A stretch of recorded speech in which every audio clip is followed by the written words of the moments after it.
अस्सलामुअलैकुम वरहमतुल्लाहि वबरकातुहू। दोस्तों, वक्फ बोर्ड तरमीमी बिल को लेकर आज हमारे इस मुल्क में एक हंगामा छाया हुआ है।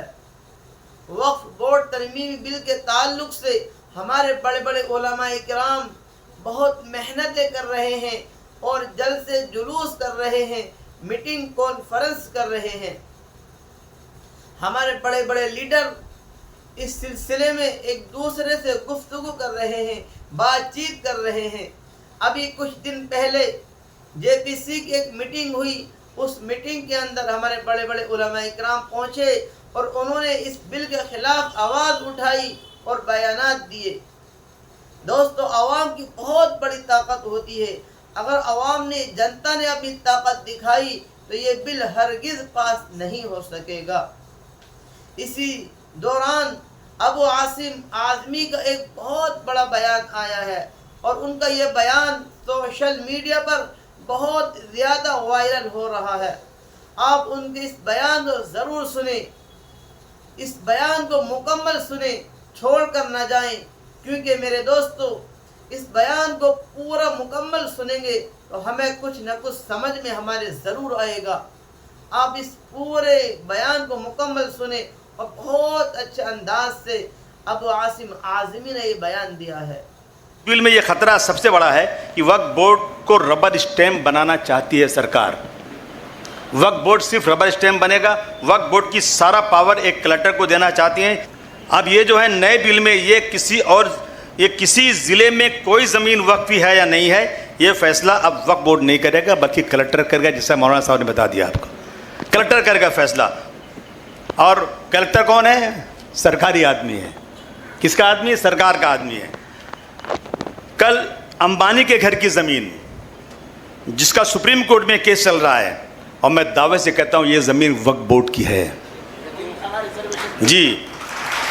इस ज़मीन पर सर इब्राहिम भाई, करीम भाई खोजा यतीम खाना था। यतीम खाना 1930 में वक्फ बोर्ड की इंक्वायरी हुई, वक्फ की लिस्ट में शामिल है यह यतीम खाना जो 1910 में बना था। 1910 में बना था ये। अब अगर ये बिल पास हुआ तो सरकार जैसा कलेक्टर को हुक्म देगी वैसा ही होगा।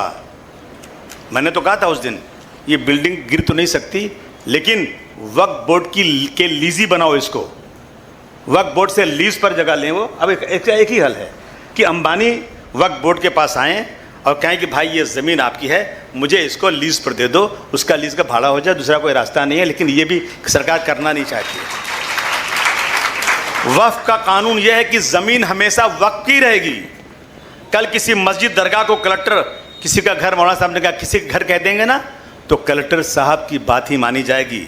अहमदनगर में गया था, यकीन मानिए, एक मस्जिद है, पूरा मीनारा है उस पर। मैंने पार्लियामेंट में उठाया था, आज तक चिल्ला रहा हूँ, अभी तक कुछ हुआ नहीं है। पूरा मीनारा है, उस मस्जिद में पुलिस स्टेशन चल रहा है, बगल में मस्जिद में कलेक्टर ऑफिस चल रहा है, सरकारी दफ्तर चल रहे हैं। जब कलेक्टर को ये फैसला करना होगा तो ये इसको वक्फ बोर्ड को मानेगा नहीं, ये कहेगा कि ये जगह किसी और की है। ये होने वाला है। इसकी इंक्वायरी और कलेक्टर की इंक्वायरी फाइनल इंक्वायरी मानी जाएगी। वक्फ ट्रिब्यूनल में 3 मेंबर हैं, उसे 2 कर दिया है। बराबर, उसे 2 कर दिया गया है। इसका डिसीजन भी आखिरी फैसला माना जाएगा। कलेक्टर का ही फैसला आखिरी फैसला होगा, तो वही होगा जो बाबरी मस्जिद का हुआ। जज ने फैसला कर दिया ना, वहाँ पे ये कहा कि इसके अंदर ना तो कोई मंदिर का सबूत मिला है। तो 1949 की रात को जो वहाँ मूर्ति रखी गई, ये भी क्रिमिनल एक्ट था। और बाबरी मस्जिद का ताला खोला गया, ये भी क्रिमिनल एक्ट था। 92 में बाबरी मस्जिद को मिसमार किया गया, शहीद किया गया, ये भी क्रिमिनल था। लेकिन जज साहब ने फैसला कर दिया, हम कुछ नहीं कर सके। 10 साल में पहला बिल वापस गया है। पहला बिल 400 पार कहने वाले 240 पर आ गए। और एक बात खाली थोड़ा सा सोचो, अगर ये 400 पार हो गया होता तो ये बिल पास हो गया होता। बिल पास हो गया होता। मैं बहुत बधाई देना चाहता हूँ, मुबारक आप लोगों को देना चाहता हूँ। ये कौम के वो लोग बैठे हैं जिन्होंने अंग्रेज़ों के दांत खट्टे कर दिए थे।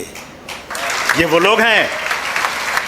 मैं बार बार कहता हूँ मौलाना, मैं कहता हूँ जमीयतुल उलमा इस मुल्क की सबसे बड़ी जमात है। खुदा की कसम मैं एक बार नहीं 50 बार कह चुका हूँ। कौम का कोई आज रहबर नहीं है।